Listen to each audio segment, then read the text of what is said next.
quelqu'un qui habite à 3000 km de là. Deuxième jour à Casablanca, Anne se retrouve sur la table d'opération. L'intervention a lieu sous anesthésie locale. Ça va, bizarrement ça va. Ouais. Je pensais t'embrasser. C'est vrai. On part dans l'aventure. Si elle a choisi de venir se faire opérer ici, c'est parce que dans sa région, il fallait attendre 2 ans avant l'intervention. Grâce à la formule marocaine, ses prothèses et son lifting des seins sont réalisés au bout de 3 mois pour la somme de 2 800 €, soit 40% de moins qu'en France.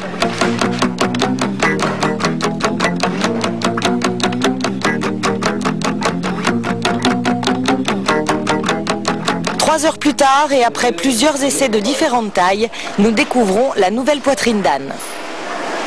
Apparemment, la première moitié du contrat chirurgie-tourisme est bien remplie. On n'est pas une agence de voyage, on a imaginé une nouvelle façon de venir au Maroc. Et du coup, c'est un business qui marche bien? Moi, je dirais pas business. Je pense que c'est vraiment de la médecine. La chirurgie esthétique, c'est de la médecine avant tout. Il faudra qu'on fasse un petit dessin, comme on avait dit, oui. D'accord, pour marquer les zones qu'on va aspirer, oui. D'accord. Oui. Voilà, et pour ça, j'ai un gros feutre. Et cette nouvelle façon de venir au Maroc attire 6 à 8 patientes françaises par mois depuis 1 an.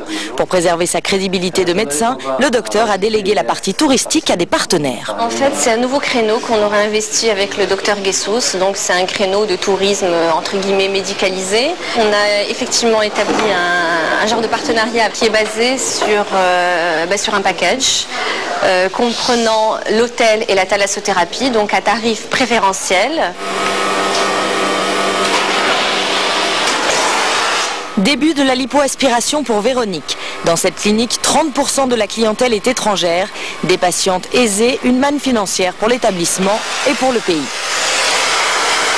La population marocaine n'est couverte qu'à 15% d'assurés sociaux. Je suis optimiste, j'espère que de plus en plus de Marocains vont pouvoir profiter de ce genre d'établissement.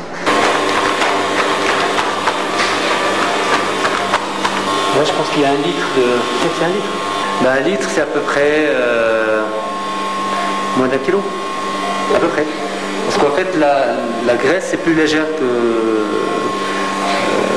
que l'eau, par exemple. Donc on ne sait pas exactement combien de graisse on a retiré. Le plus important, c'est la silhouette, c'est pas le nombre de kilos qui compte, c'est peut-être les centimètres et l'aspect général. Après 1h30 d'opération, le bocal est plein. À l'intérieur, 2 litres de graisse. Autre signe de la démocratisation de la chirurgie esthétique au Maroc, la population de Marrakech s'intéresse de près au Botox. Récemment, le docteur de Casablanca a eu la bonne idée, organiser des après-midi Botox dans des lieux très sélects pour attirer la jet-set de la ville. Catherine, sa collaboratrice, a établi une liste de privilégiés dans un seul but, en faire de futurs clients pour le docteur. Bon, on l'a fait un peu exprès de trouver un lieu confidentiel. Parce que c'est un sujet qui est quand même atypique, surtout au Maroc. C'est pour ça que c'est une petite liste des gens sensibles au sujet, en fait. La plupart des personnes en fait invitées étaient très déçues de ne pas avoir une injection aujourd'hui même. Hein. Ils auraient voulu. On utilise ce Botox. Par exemple, les tics au niveau du visage. Évidemment, bon, on n'aurait pas pu faire des injections ici parce qu'il faut un cadre spécialement fait pour ça, un cabinet médical par exemple. Mais bon, on sait qu'aux États-Unis et en Angleterre, il y a beaucoup de Botox parties ou alors des parties de Botox privées dans les maisons ou dans les endroits les plus insolites.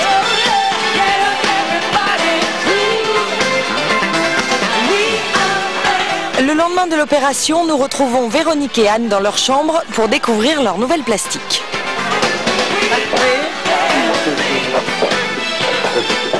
Alors la globe-trotter là, t'as vu la ligne qu'elle a? Moi je sais pas, en fait elle trotte depuis hier soir. Moi j'étais pas trop top hier soir, mais et elle a la wash. Ce qui était génial, c'est que moi quand j'ai vu ces stages, j'ai dit c'est super, et elle quand elle a vu mon ventre, elle a dit on sait c'est un miroir. Il y a un miroir, on sera une homme. Tout de suite, hier, c'était comme ça. T'étais déjà content. C'est vrai qu'aussitôt on voit une forme de poitrine quoi. Je dis waouh. Parce qu'avant, c'était ces fameuses robes où t'as là-haut, là, la petite marque, et puis moi, c'est en dessous. Toujours. Que là, c'était au-dessus. Ouais. C'est vrai que c'est super. Maintenant, il ne vous reste plus qu'à aller découvrir un peu la ville et vous faire plaisir. Vous avez fait un jeu de Thalasso, vous êtes fait opérer. Et maintenant, vous allez aller découvrir un peu le reste du Maroc. Casa et Marrakech.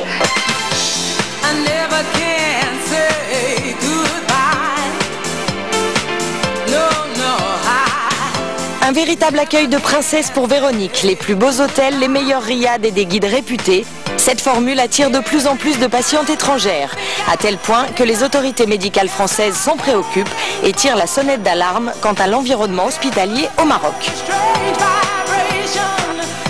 Il m'est difficile de critiquer un confrère dont je ne connais pas les compétences réelles et dont je ne connais pas l'environnement réel. Il n'en reste pas moins que c'est prendre un risque également réel de partir sans les garanties qui sont nécessaires en France. Réel problème sanitaire ou concurrence, on peut donc se demander si les médecins français n'ont pas tout simplement peur de voir la clientèle leur échapper. En tout cas, bon nombre de médecins marocains ont été formés en France. En tant qu'autorité régionale, vous vous portez garant de ce type d'initiative? Ah oui, c'est une initiative, plus que ça, on encourage ce genre d'initiative à condition que la compétence reste vraiment le point crucial de cette opération. Il ne s'agit pas seulement de faire des prix, c'est pas un discounting. Il s'agit d'abord de mettre en valeur la compétence de nos médecins marocains. Dernier jour de voyage pour Véronique et cerise sur le gâteau, un survol de la région de Marrakech. Une manière de faire des esthétiques différemment, enfin de le vivre différemment. On ne fait pas ça tous les matins. Moi, ma chirurgie esthétique, c'est pas quelque chose que je vais faire tous les matins. Quelque chose que je vais peut-être faire une ou deux fois dans ma vie. Mais ces moments m'appartiennent. Je rentre à Paris ce soir et je suis impeccable. Avec en plus des rêves plein la tête. Qu'est-ce qu'on peut demander de plus?